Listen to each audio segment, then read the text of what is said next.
Boa noite, terça-feira, 3 de maio. O Nesp Notícias repercute hoje o bloqueio da Justiça ao aplicativo WhatsApp, usado por milhões de brasileiros. Quem analisa se havia justificativa para esse tipo de medida que caiu agora à tarde é o presidente da Comissão de Direito Eletrônico e Digital da OAB Bauru, o advogado Maurício Ruiz. Você vai ver também. Vereadores aprovam lei que define as regras para regularizar imóveis. São 40 mil bauruenses com construções não declaradas à prefeitura. Cartórios encerram amanhã o prazo para quem quer tirar ou atualizar o título de eleitor.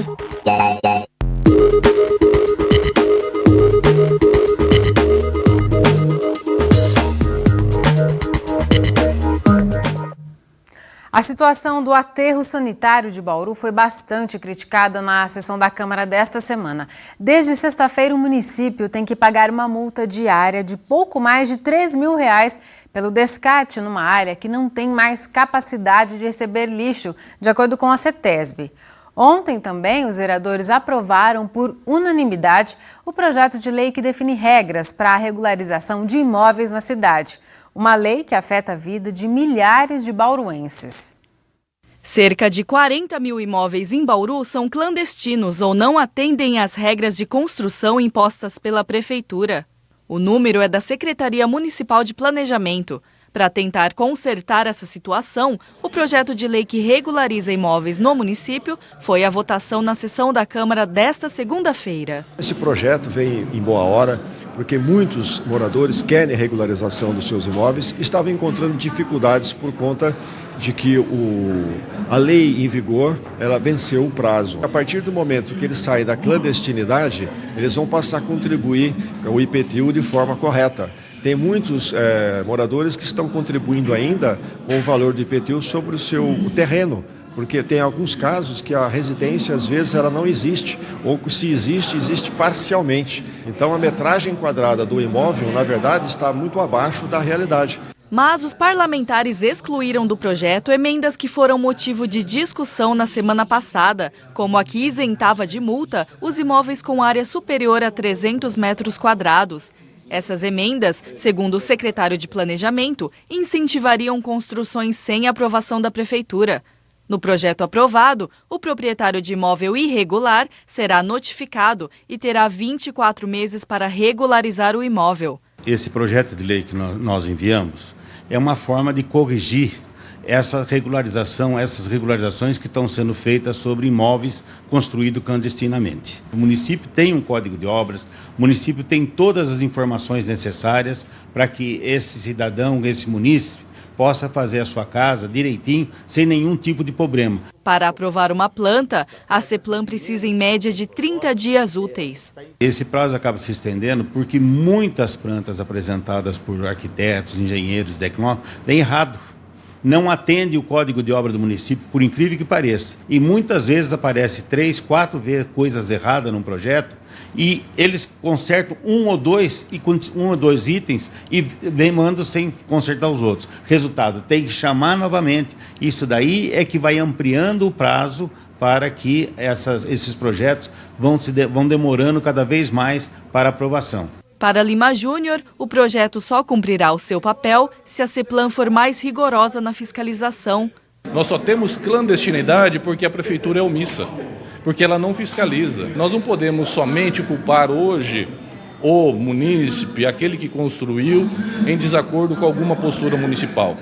Nós temos uma culpa concorrente desse munícipe que deveria seguir a lei e também da prefeitura que deveria fazer a fiscalização, porque ela tem o dever de polícia fiscalizar o cumprimento das posturas municipais. Durante a sessão, o vereador também criticou a gestão do aterro sanitário. Desde sexta-feira, a prefeitura está sujeita a multa diária por depositar lixo no local considerado esgotado pela CETESB. Na opinião do parlamentar, alternativas para o descarte do lixo deveriam ter sido estudadas pelo Executivo. O problema não é a próxima administração, o problema é imediatamente, porque nós não temos mais aonde colocar.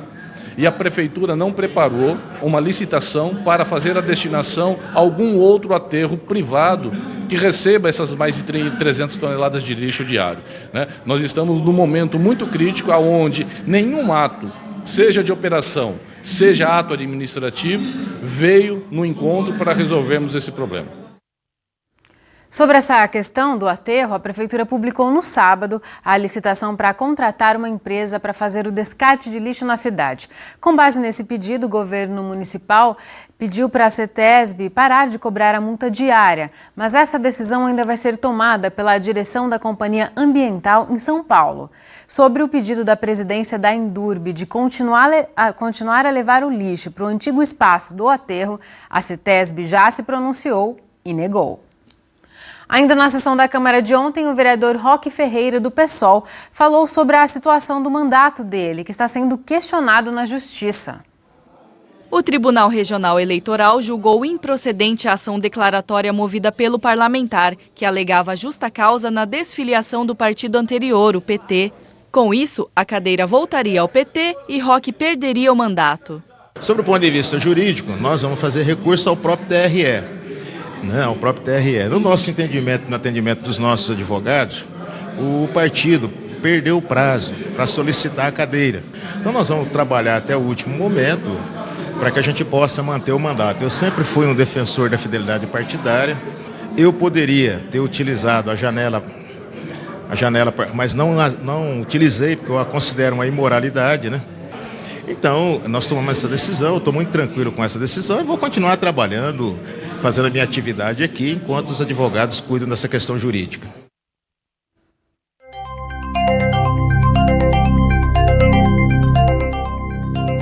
A temperatura subiu um pouquinho hoje e deve continuar assim nos próximos dias. Essa tendência deve durar até semana que vem, quando tem previsão de chuvas para todo o estado e mais frio. Vamos ver então como fica o tempo amanhã. As informações são do IPMET e do CPTEC. Nesta quarta-feira, a nebulosidade deve aumentar na faixa leste paulista, com possibilidade de chuvas nessa região. No resto do estado, o sol deve predominar. Para Bauru, não tem previsão de chuvas amanhã. Neste momento, a umidade do ar é de 45%. A velocidade dos ventos é de apenas 2 km por hora. Hoje, no horário mais frio do dia, às 6h30 da manhã, fez 12 graus. No meio da tarde, a temperatura subiu para 28. Nesta quarta, os termômetros devem variar entre 14 e, de novo, 28 graus. A Secretaria Municipal de Saúde confirmou mais 41 casos de dengue em Bauru. A cidade tem só neste ano 880 registros da doença, com uma morte. A Prefeitura mantém as ações de combate ao mosquito Aedes aegypti, que é o transmissor da dengue, do Zika vírus e da febre chikungunya. Bauru também tem, em 2016, 2 registros de Zika e um caso importado de chikungunya. Depois do intervalo, a gente mostra a correria para regularizar o título de eleitor. Amanhã é o último dia para atualizar informações e tirar o documento. Os cartórios eleitorais têm recebido cerca de 300 pessoas por dia. Daqui a pouco, voltamos num instante só. A Pró-Reitoria de Pós-Graduação da Unesp e a Fundação Editora da Unesp lançaram hoje mais 36 livros digitais para download gratuito. São títulos nas áreas de ciências humanas, sociais, linguística, letras e artes. O programa de publicações digitais foi criado há 7 anos com trabalho de docentes e pós-graduandos da Unesp. Ao todo, já são 322 livros digitais gratuitos. Para baixar, é só acessar o site culturaacademica.com.br. Esta é a semana dedicada ao microempreendedorismo individual em todo o país. Promovida pelo Sebrae, é uma oportunidade de aprendizado para quem já tem ou quer abrir um negócio, principalmente nesse momento delicado da economia brasileira. Mais informações com a repórter Kátia Vanzini. As atividades da 8ª semana do MEI vão até sábado e são de graça. Eu vou conversar com o Milton de Biasi, que vai nos dar mais informações. Milton, qual que é a programação da semana do microempreendedor individual? Olha, essa semana é um grande mutirão que nós estamos fazendo para orientar os micro e pequenos empresários, o MEI, né, daquelas dificuldades que eles têm. Então, aquelas pessoas que estão formalizadas ou aquelas pessoas que querem se tornar MEI, é uma grande oportunidade nesse mutirão. Então, todos os dias nós temos uma programação no nosso escritório regional, normalmente uma atividade na parte da tarde, e na sexta-feira nós teremos um grande mutirão na Praça das Cerejeiras, que nós teremos 3 veículos do Sebrae Móvel, onde teremos também uma capacitação sem formar o preço e vários técnicos que estarão lá orientando as pessoas. Nesse mesmo dia, na sexta-feira, nós teremos no nosso escritório regional, às 9 horas da manhã, um balcão de microcrédito, que é aquelas dúvidas que as pessoas têm de tirar um recurso no banco. Nós teremos vários bancos aqui orientando. A pessoa precisa se inscrever com antecedência para participar? Olha, principalmente nas capacitações, é importante que as pessoas se inscrevam e depois, ou se não, para o atendimento aqui no escritório, venham sem se inscrever. Naturalmente, a gente vai atender aqui, porque estamos a semana toda com a equipe também no nosso escritório regional para atender e não precisa se inscrever para essas atividades. Qualquer pessoa pode participar? Principalmente as pessoas que querem se tornar um MEI e as pessoas que já são MEI e têm muitas dúvidas que precisam ser tiradas. Você confere a programação completa da semana no endereço que aparece no seu vídeo, mas você também pode obter mais informações pelo telefone 3104-1710. Kátia Vanzini para o Unesp Notícias. Amanhã é o último dia para regularizar e tirar o título de eleitor. Os cartórios de Bauru estão com um movimento intenso. O cartório da 23ª Zona Eleitoral no Altos da cidade recebe cerca de 280 pessoas por dia desde semana passada. Apesar de muita gente ter deixado para procurar o serviço na última hora, o atendimento consegue ser organizado. Até o último domingo, existia a possibilidade de o eleitor agendar um horário no cartório, mas agora só por ordem de chegada. A Marina vai votar pela primeira vez em 2016 e se programou para tirar o título de eleitor. Eu ainda consegui agendar, fazer o agendamento, então consegui marcar e vir com o horário certinho, não ter que esperar. Mas eu sei que quem não está conseguindo agendar, acho que já acabaram os agendamentos, quem não está conseguindo agendar tem que vir aqui, esperar alguém cancelar ou alguém não vir para conseguir a vaga. Além da emissão do título, outros serviços para as eleições deste ano podem ser requisitados até quarta-feira. A data do dia 4 de maio, a data que é o último dia para quem quiser fazer qualquer movimentação no cadastro, é destinada às pessoas que queiram fazer transferência, mudança de local de votação ou de outra cidade, ou também a revisão dos seus dados, mudar o seu local de votação, sessão especial. E o que precisa trazer de documento? A pessoa precisa trazer o RG, um comprovante de residência e o título antigo, caso ela já seja eleitora. E para os maiores de 18 anos do sexo masculino, o alistamento militar. No cartório do Jardim Bela Vista, a espera na fila chegou até 2 horas para quem não conseguiu fazer o agendamento. É o caso da Maria, que mudou o local de votação e precisou aguardar até ser atendida. Tinha bastante gente, hoje está bem cheio, mas deu certo, consegui. A expectativa é que os cartórios continuem bastante movimentados até o fim desta quarta-feira. O cadastramento biométrico também é realizado dentro desse prazo. Mas para evitar as filas, a recomendação é buscar esse serviço só depois das eleições. Quem está votando normalmente não tem intenção de mudar o local de votação, ou solicitar a transferência, ou a transferência para uma sessão especial, pode deixar para fazer o cadastro da biometria para depois das eleições, para o ano que vem, e pode votar normalmente nessa próxima eleição. No próximo bloco, a gente vai entender o que motivou o bloqueio por um dia do aplicativo de troca de mensagens WhatsApp. Quem conversa com a gente é o presidente da Comissão de Direito Eletrônico e Digital da OAB Bauru, o advogado Maurício Ruiz. O intervalo é bem rápido, continue com a gente. O aplicativo de troca de mensagens WhatsApp voltou a funcionar agora à tarde, depois de uma reviravolta judicial. Essa é a segunda vez que o serviço fica suspenso no país. Desta vez foi um juiz da comarca de Lagarto, no Sergipe, que exigiu a quebra do sigilo de mensagens e, como não teve resposta, optou pelo bloqueio. Para entender as questões envolvidas nessa decisão da Justiça, recebemos o presidente da Comissão de Direito Eletrônico e Digital da OAB Bauru, o advogado Maurício Ruiz. Maurício, muito obrigada por sua presença aqui no Nesp Notícias. Obrigado a você, Larissa, pela oportunidade. Maurício, essa decisão da Justiça de bloquear o WhatsApp, que é usado por milhões de brasileiros para relações interpessoais, para o trabalho, inclusive, ela abre uma discussão sobre o direito de liberdade, né, de expressão. Essa decisão fere esse direito? Sim. Eu acho que o grande problema hoje que o Brasil passa é o governo, em todos os seus aspectos, passarem a entender, começarem a entender como funcionam essas novas ferramentas de tecnologia. Hoje, um juiz, ontem praticamente, às 14 horas de ontem, um juiz de Sergipe proibiu um serviço utilizado por 100 milhões de brasileiros. Esse serviço não é utilizado apenas por criminosos, como tendem a investigação em um processo crime. Esses serviços são utilizados por pais que conversam com seus filhos, muitos filhos que estudam fora das cidades de seus pais, amigos que conversam. O serviço de WhatsApp, inclusive, ele é utilizado para empresas, para serviços.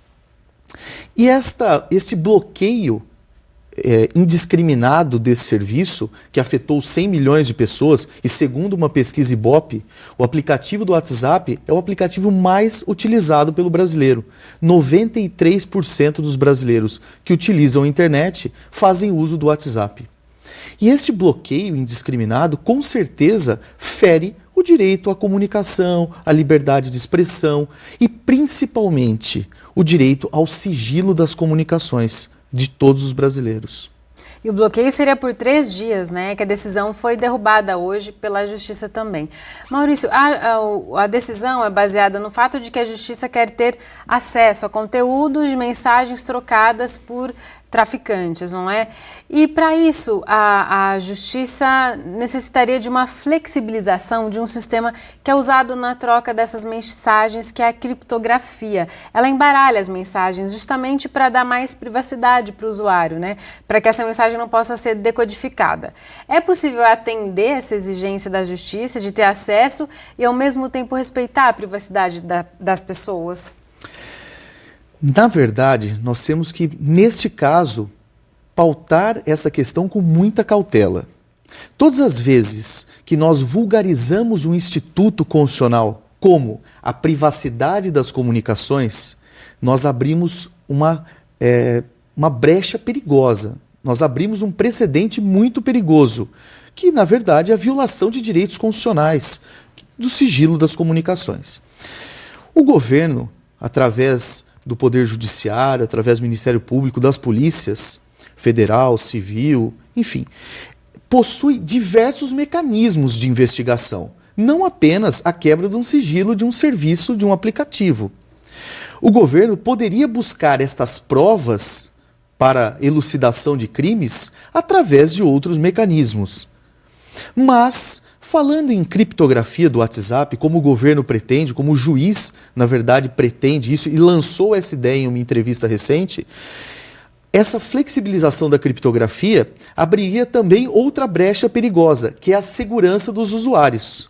A partir do momento em que eu tenho uma criptografia mais simples, mais frágil e mais flexibilizada, eu estou abrindo uma porta para os cybercriminosos. Quer dizer, abriria para outros crimes, não? Sim, a violação de comunicações por pessoas estranhas, por terceiros. O WhatsApp hoje é utilizado para diversas funções, entre elas, serviços, trabalhos. E as empresas costumam enviar documentos através do WhatsApp, através de fotos ou arquivos. Se nós não tivermos uma criptografia segura, qualquer pessoa teria acesso a estas informações, o que colocaria em risco todos os usuários. Então, volto a dizer, é muito perigoso essa flexibilização, esse enfraquecimento da criptografia. Isso é muito perigoso. A empresa, né, que tem o WhatsApp, ela argumenta que ela não armazena as mensagens, que a justiça cobra também por essas mensagens trocadas. Procede esse tipo de argumento e só reforça essa sua linha de raciocínio, que a justiça deveria buscar outros caminhos, né, para chegar a esses criminosos. Sim. Segundo a própria empresa, ela alega que não armazena os dados dessas conversas. Mas nós temos tantos outros mecanismos para buscarmos essas informações, tais como a apreensão do próprio aparelho de telefonia celular do criminoso. Porque o aparelho armazena. Sim, o aparelho armazena os arquivos e as conversas.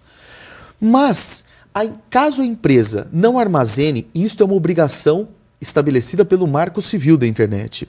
Caso a empresa não armazene esses dados de conversas e arquivos trocados, ela está sujeita a multas, advertência, nunca a suspensão de um serviço disponível a 100 milhões de habitantes, 100 milhões de pessoas em um país. E isto foi uma medida extremamente desproporcional e que atingiu pessoas que não têm nada a ver com o processo. Pessoas que estão trabalhando, estão se comunicando, estão interagindo com parentes, com amigos. Ou seja, o juiz, eu acho que nesse caso, a decisão judicial foi desproporcional e talvez faltou um pouquinho de bom senso do magistrado. E falando em outras punições possíveis, hoje está sendo votado o relatório final da CPI dos crimes cibernéticos. E esse relatório, ele prevê o bloqueio de serviços, mas só no caso de o aplicativo ser usado para compartilhar conteúdos ilegais, como pornografia, violação de direitos autorais, tráfico de drogas. Outras medidas previstas seriam a cobrança de multas, advertências da empresa. Na sua visão, essa seria a punição mais adequada nesse caso? Sim, com toda certeza. Eu acho que a justiça tem o direito de proibir o uso de algum aplicativo de algumas pessoas que fazem o uso indevido desse próprio aplicativo. Um exemplo, se uma pessoa transfere arquivos pornográficos, arquivos ilegais, violação de direitos autorais, esta pessoa deve ser suspensa do uso do aplicativo. Essa pessoa deve ser bloqueada de usar este aplicativo, não toda uma coletividade. Afinal de contas, nem todo mundo, como eu disse, nem todo mundo é criminoso, nem todo mundo utiliza o WhatsApp para fins criminosos ou para práticas de crimes. Eu acho que a proporcionalidade da decisão deva ser punir quem está agindo em desacordo com a lei, não toda a coletividade. Tá certo, Maurício. Mais uma vez, muito obrigada por esclarecer essas questões aqui no Nesp Notícias. Obrigado, Larissa. Boa noite. Boa noite. O Nesp Notícias fica por aqui. A gente volta a se encontrar amanhã, ao vivo, às 7 da noite. Tchau.